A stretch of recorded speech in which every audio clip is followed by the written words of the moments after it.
Qu'il s'agisse du ministère dont nous bénéficions ou de celui que nous exerçons nous-mêmes, quel est le mobile qui doit inspirer notre attitude à l'égard du ministère?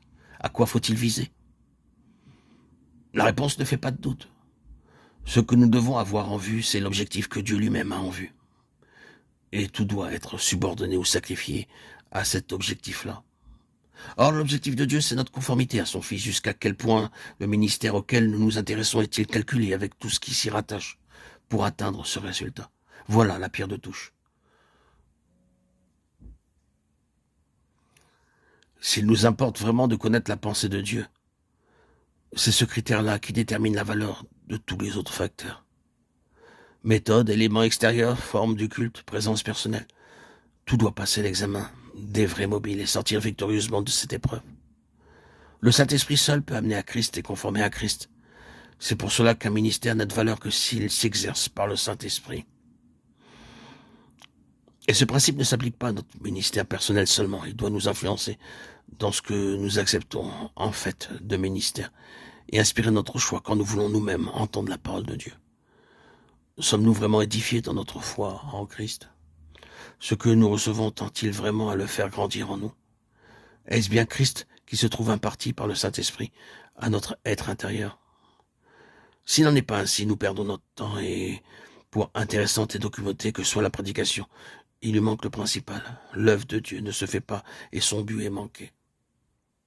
Le même critère doit être appliqué aux relations qui unissent les enfants de Dieu les uns aux autres.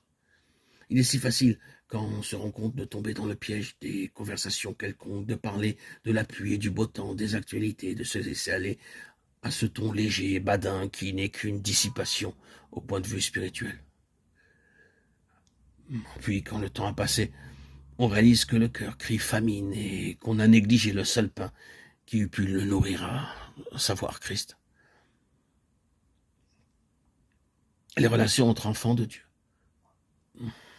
devraient tendre à l'édification mutuelle, chacun se faisant un devoir de faire partager aux autres ce qu'il peut posséder de Christ.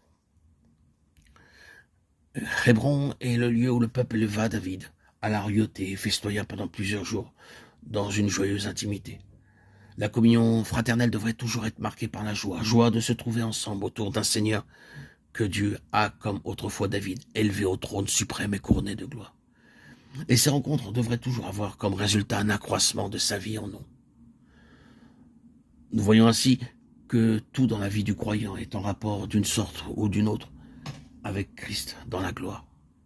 Cette relation affecte notre vie pratique et cela dès le premier pas dans la vie spirituelle. L'union avec Christ n'est pas autre chose dans sa nature qu'une activité constante du Saint-Esprit pour nous conformer à son image. Et cette activité porte sur l'ensemble du corps de Christ, autant que sur chaque membre individuellement.